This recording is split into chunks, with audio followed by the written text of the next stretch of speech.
सोचा तो था बहुत कुछ करूँगी बर्थडे पे, सुबह उठूँगी, मंदिर जाऊँगी, बट मैं सुबह जब उठी तो ही बहुत देर हो चुकी थी। ऊपर से कॉल अटेंड करते-करते लगभग 2 बज गए थे, पर मंदिर मुझे जाना था क्योंकि मैंने अपनी डायरी पे लिख दिया था कि मुझे मंदिर तो जाके रहना है। और फिर मैंने अपने आप को पू से पार्वती में कन्वर्ट किया, बट मेरी हरकतें जो हैं वो पू वाली ही रह गई। जो भी मुझे देखता है, मुझे पार्वती लुक में पसंद तो करता है, बट मेरी हरकतों से उसे लगता है कि नहीं, मैं पू ही हूँ। मैं पहुँच गई हूँ गोपीनेश्वर मंदिर, जो कि थाने में है, स्टेशन के पास है। कहते हैं कि it's one of the largest Shivling in Maharashtra.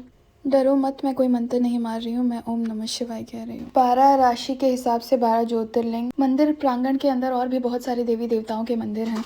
मेरे बर्थडे पे खुद मैंने दोस्तों को फ़ोन करके बोला कि आओ, मैं ही आ गई हूँ, मिलते हैं, बट वो दोनों नहीं आए। बट इट्स ओके बच्चा, आई अंडरस्टैंड, कुछ प्रॉब्लम होगी। फिर मैंने डोनट्स के बहाने अपना फ़ोन चार्ज किया और मैं निकल के पहुंच गई हाउस पार्टी के लिए। यहाँ पे बीटीएस चल रहा है। आज हम कर रहे थे colour theme snacks house party. Australia से हमारा एक फ्रेंड आया था और आज मेरा बर्थडे भी था, तो मेरा केक कटा और फिर उसने किसका काटा ये बात पे डिस्कशन चला।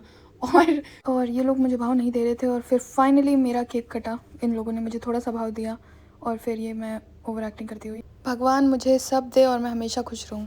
फिर हुआ 25 रुपये वाला हाउसी चालू और मैं जीत गई और किसी ने पैसे नहीं दिए। गाइस, मैं बहुत अपसेट हूँ। ये रही ऑस्ट्रेलिया की चॉकलेट।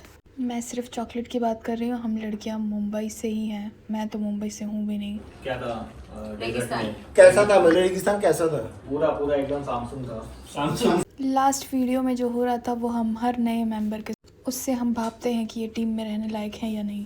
जब भी मेरे केक काटने की बारी आ रही थी, कोई ना कोई मेरा काट के चला जा रहा था। So many people yet so lonely. मुझे यहाँ पर भी कोई भाव नहीं दे रहा है। सुबह हो चुकी थी तो कॉफ़ी बन गई और कॉफ़ी पीते ही मैं जैसे तैसे 1 घंटे में मेरी कैब बुक हुई है और मैं ये क्यों कर रही हूँ मुझे नहीं पता। मत करो ऐसे, मनहूस लग रहे हो। एकदम खौफनाक डकैत। और जो मेरी हालत हुई है, बाप रे। और ये पहुँचती, हाँ ये कर लो, ये बहुत ज़रूरी है। फिर अपन पहुँच गए अपने फ्लोर पे और चालू हुआ ये मेकअप उतार के मंजुलिका बनने का सिलसिला।